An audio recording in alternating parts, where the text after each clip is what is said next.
Movie के start में 2013 के इस वक्त को दिखाया जाता है जब पूरी दुनिया में ये वबा फैली हुई थी। ये सारी दुनिया में है और लोग बाहर निकलने से डरते हैं, अगर बाहर गए तो मर जाएंगे। शहर कस्बा यहाँ तक कि पूरी दुनिया वीरान है। हर कोई छुपा हुआ है और फिर मार्क नामी एक शख्स को दिखाया जाता है कि वो अपने काम की जगह पर रह रहा था जबकि कैफेटेरिया में खाना दस्तयाब था। एक दिन इसने देखा कि किसी ने कार की खिड़की तोड़कर इसमें से जीपीएस निकाल लिया है, तो गुस्से में आ गया तो और अपने कारकुनों को तेजी से खोदने को कहा। इस इमारत में रास्ता खोदते हुए इन्हें महफूज रास्ता मिल गया है। ये बाहर जाने का रास्ता था और ये ज़ेरे ज़मीन था, इसलिए सब एक गली में थे।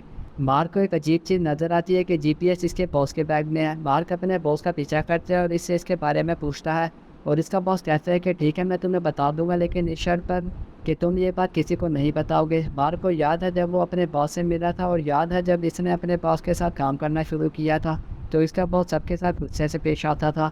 अगर किसी मुलाजिम ने कुछ गलत या देर से किया तो इसे बरतरफ करना इसके लिए मुश्किल नहीं था, वो मुलाजिमीन को बताए बगैर फारिग कर देता था। एक दिन वो मार्क को अपने दफ्तर में बुलाता है और पूछता है कि इसे प्रोजेक्ट के लिए देर क्यों हो रही है। वो ये नहीं सोचता कि ये मंसूबा कितना मुश्किल है। वो इसे अल्टीमेटम देता है कि इस वक्त के अंदर इस काम को मुकम्मल कर ले वरना इसे नौकरी से बर्खास्त कर दिया जाएगा। मार्क पूरी रात इस प्रोजेक्ट के लिए बैठा है, हालांकि इसने अपने दोस्तों के साथ डिनर का मंसूबा बनाया था। फिर वो लड़की जो इसे पसंद करती है जिसका नाम जूलिया है, इसे बुलाया और कहा कि हम दुकान बंद कर रहे हैं तो जल्दी आओ, हमें डिनर करना है। मार्क इससे वादा करता है कि वो रात के खाने के वक्त आएगा। इसने रात के खाने पर मार्क का इंतजार नहीं किया और वो रात को टीवी पर खबरें देखता है और वह एक कैनेडियन नौजवान के बारे में बात कर रहे थे। इसने अपने घर में 6 माह गुजारे हैं और बाहर आने से खौफज़दा था। अगले दिन वो क्लिप देखते हुए सब इसके बारे में बात कर रहे थे और फिर इनका साथी परेशान हो जाते हैं, वो जगह छोड़कर बाहर चला जाता है। मौजूदा मंदिर दिखाए जाते हैं जहाँ मार्क अपने बॉस से कह रहा था कि इसे जीपीएस की ज़रूरत है। दरअसल वो जूलिया नामी लड़की को ढूंढ रहा था जिसे वो पसंद करता था। वो बॉस को बताता है कि इसे तलाश करने का वाहिद तरीका सबवे से जीपीएस का इस्तेमाल करना है और फ़ोन काम नहीं कर रहे या कोई सिग्नल नहीं दे रहे। अब वो अपने बॉस को डील की पेशकश करता है और कहता है कि अगर आप मुझे लड़की के पास ले जाएंगे तो मैं आपको एक और साथी कारकुन की फराहमी दूंगा। सबसे पहले इसका बॉस इनकार करता है, लेकिन फिर वो अपना इरादा बदलता है जब मार्क इसे डराता है और कहता है कि तुमने जीपीएस से चोरी किया है। वो कहते हैं कि मैं ये सबको बताऊंगा। फिर वो सबवे टनल पर जाएंगे। जीपीएस ठीक से काम कर रहा था, ये लोकेशन बता रहा था, लेकिन वो इसे कम इस्तेमाल करते हैं ताकि इसकी बैटरी ज़ाया ना हो। बाद में वो सबवे टनल का नक्शा देती है और इसके मुताबिक हरकत करते हैं। वहाँ और लोग भी थे और इन्होंने गोली चलने की आवाज़ सुनी। वो वहाँ से भागकर एक ऐसी जगह पहुँच गए थे जहाँ बहुत से लोग बच गए थे। इसी दौरान एक नौजवान जीपीएस से भरा बैग उठाते हुए भागता है। वो इस नौजवान का पीछा कर रहे थे जो सीढ़ियों से भाग रहा था।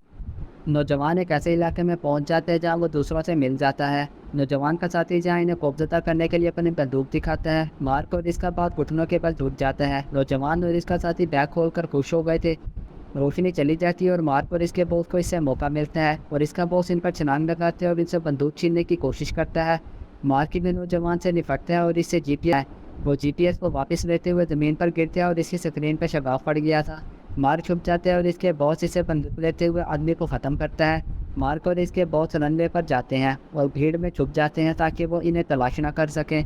वो सीढ़ियों के करीब रुक गए थे और इसके बॉस ने इसके हाथ पर पट्टी बांध दी क्योंकि वहाँ एक जख्म था। और मार्क जीपीएस को देखता है कि गिरने के बाद ये काम कर रहा है या नहीं।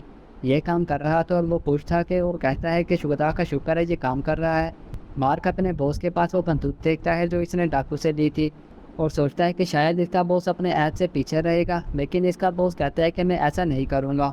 मार्क मोबाइल मर्ज से पहले एक सुबह के बारे में सोच रहा था जब वो अपने अपार्टमेंट से निकल रहा था। वो अपने रास्ते पर चलता है और वो दोबारा सीवरेज एरिया में जाते हैं। वो वहाँ से आगे बढ़ रहे थे। वो वहाँ से अपने रास्ते अलग कर लेंगे और इस पर बहस शुरू कर देंगे। मार्क माल की तरफ जाना चाहता है जहाँ जूलिया ये जानने के लिए काम करती है कि जूलिया है या नहीं। अब चूँकि बॉस माल नहीं चाहता था, बॉस मार्क से चाकू लेकर कहता है कि आप इसे ढूंढ रहे हैं, वो नहीं जानते कि वो जिंदा है या नहीं। मार्क गुस्से में आ जाता है और अपने बॉस को मारना शुरू कर देता है। लड़ाई के दौरान बॉस अपना चाकू गिरा देता है और मार्क की टार्च भी नीचे गिर जाती है और टूट जाती है। मार्क कहता है कि मेरी बीवी और मेरे बच्चे से ज़्यादा अहम क्या होगा, तुम मेरी मदद क्यों नहीं कर सकते। बॉस कहता है कि मेरे लिए कुछ और है जो अहम है। वो मार्क को बताता है कि वो अस्पताल जाना चाहता है जहाँ इसके वालिद थे। वो बताता है कि इसके वालिद बीमार थे और अब मैं इनसे मिलना चाहता हूँ। और बॉस से मार्क से पूछा अगर आप चाहें तो आ सकते हैं, मैं अपने वालिद से एक बार मिलना चाहता हूँ। इसके बाद आप मुझसे ये जीपीएस भी ले सकते हैं। इसके बाद ये जीपीएस आपका हो जाएगा, आप इसे कहीं भी इस्तेमाल कर सकते हैं। लेकिन मार्क हिचकिचाता है, लेकिन फिर इसे माहिदे को कबूल करता है। इन्हें कोई सीढ़ियाँ नज़र आती है और वो इनका पीछा करते हुए वहाँ पर एक खत मिला, लेकिन वहाँ कोई नहीं था। वो लकड़ियों को आग लगाते हुए वहीं बैठ जाता है। कोई था जो इस रोशनी की वजह से इनकी तरफ मुतवज्जा हो जाता है। वो एक शोर सुनते हैं और देखते हैं कि इनके पास क्या चीज़ आ रही है। वो इस चीज़ की वजह से हैरान हो जाता है क्योंकि ये रीछ था। ये इनका पीछा करता है और मार्क ने देखा कि ये इसके बॉस को मिलता है। वो अपने बॉस की मदद करना चाहते हैं और रीछ को इसे हटा देता है। जैसे ही वो टार फेंकता है, रीछ को मौका मिलता है और वो इसका छलांग लगा देता है। जैसे ही रीछ बॉस मार्क का छलांग लगाता है, इसे अपने नेज़े से इसे ख़त्म करने का मौका मिलता है। वो रीछ को ख़त्म करने के बाद हंसने लगते हैं। जहाँ बॉस मार्क का शुक्रिया अदा करते हैं और कहता है कि अगर आप चाहें तो भाग सकते हैं और मेरी मदद नहीं कर सकते तो सब कुछ आपका होगा। मार्क बॉस से कहता है, अगर तुम अपना काम वक्त पर पूरा ना करो तो मैं तुम्हें नौकरी से निकाल देता। मार्क ये सुनकर हंसता है और बॉस इसे बताता है कि वो अपने वालिद के लिए परेशान है। वो अपने बाप के बगैर कुछ नहीं है। इसकी मौत की परवाह इसके वालिद के अलावा किसी को नहीं होगी।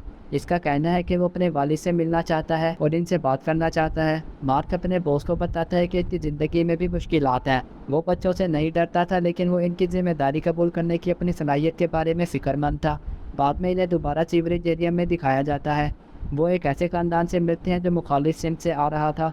इनमें से एक ज़ख्मी था और इसे देखकर पूछते हैं कि इसे अस्पताल क्यों नहीं ले जाते। वो इन्हें बुरी खबर देते हैं और कहते हैं कि सब कह रहे हैं कि अस्पताल जल गया है, जिस अस्पताल में बॉस का बाप जल चुका था। ये सुनकर बॉस डर जाता है। फिर वो करीबी दरवाजे से एक इमारत में दाखिल होता है और ऊपर की तरफ बढ़ता है। वो ऊपर की मंजिल पर पहुँचकर शहर का मुशाहिदा करता है।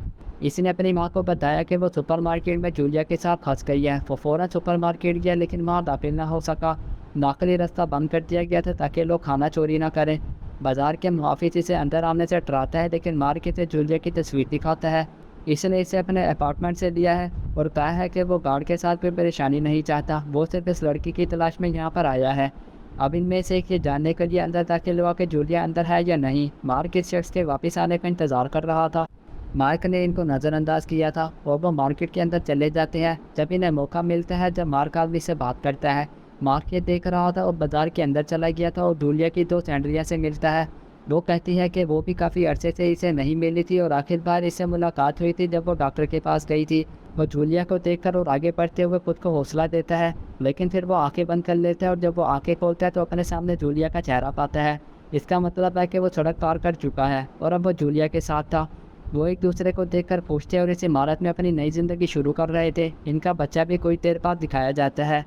जब वो चलना शुरू करता है तो वो बाहर निकल जाता है। इन्होंने दरियाफ्त किया कि नई नस्ल में वायरस के खिलाफ क़ुव्वत मुदाफ़त मौजूद है। बहुत से नौजवान अपने बेटे को कई सालों के बाद बाहर से देख रहे हैं। जब वो 9 उम्र था, वो अपने बेटे को अपने साथ जाने की इजाज़त देते हैं ताकि वो बैरूनी दुनिया को देख सके और यहीं पर इस मूवी का एंड हो जाता है।